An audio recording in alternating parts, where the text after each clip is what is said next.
Habituellement ici, c'était un service d'orthopédie mené par des chirurgiens orthopédistes qui, du fait de l'épidémie, ont déprogrammé leur activité habituelle et on a transformé, grâce à la coopération de l'ensemble de l'hôpital, cette unité en unité accueillant des patients atteints de Covid, avec beaucoup de médecins de différents horizons de l'hôpital, des chirurgiens, des internes qui étaient en disponibilité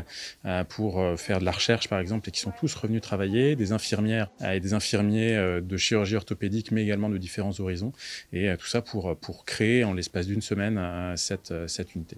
Ça a demandé une réorganisation totale du service, de vider toutes les chambres, de les re-remplir, de les repréparer et ensuite d'accueillir les patients qui arrivaient essentiellement via les urgences avec, on est aujourd'hui mardi, vendredi dernier, on n'avait que 2 patients qui étaient entrés, on a ouvert 18 lits dans la journée de vendredi qui se sont remplis dans les 24 heures, on a ouvert 18 lits de plus dans le week-end qui se sont remplis également en 24 heures et on continue à avoir les perspectives d'augmenter le nombre. On est dans une période où tout le monde s'entraide, tout le monde est volontaire, tout le monde s'est aidé,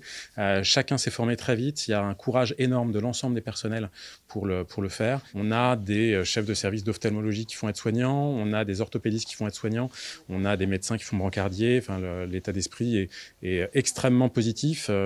et c'est ça qui va permettre d'ailleurs de gagner la bataille sur cette épidémie d'un point de vue des soignants. On se prépare en essayant d'avoir toujours un pion d'avance en termes de personnel. Je crois que c'est vraiment là où c'est important, d'avoir toujours également un pion d'avance en termes de matériel. Et ça, il y a un travail considérable de la part des cadres et de la part des directions d'hôpital pour essayer de faire en sorte qu'on soit armé en matériel et également de telle sorte à ce qu'on ait toujours une masse critique de personnel qui soit supérieure à la masse nécessaire, de telle sorte à ce que les gens à la fois puissent se reposer, puissent tourner, et également à ce que s'il y a des personnels qui étaient malades, puissent être remplacés facilement sans perte d'efficience au niveau des services.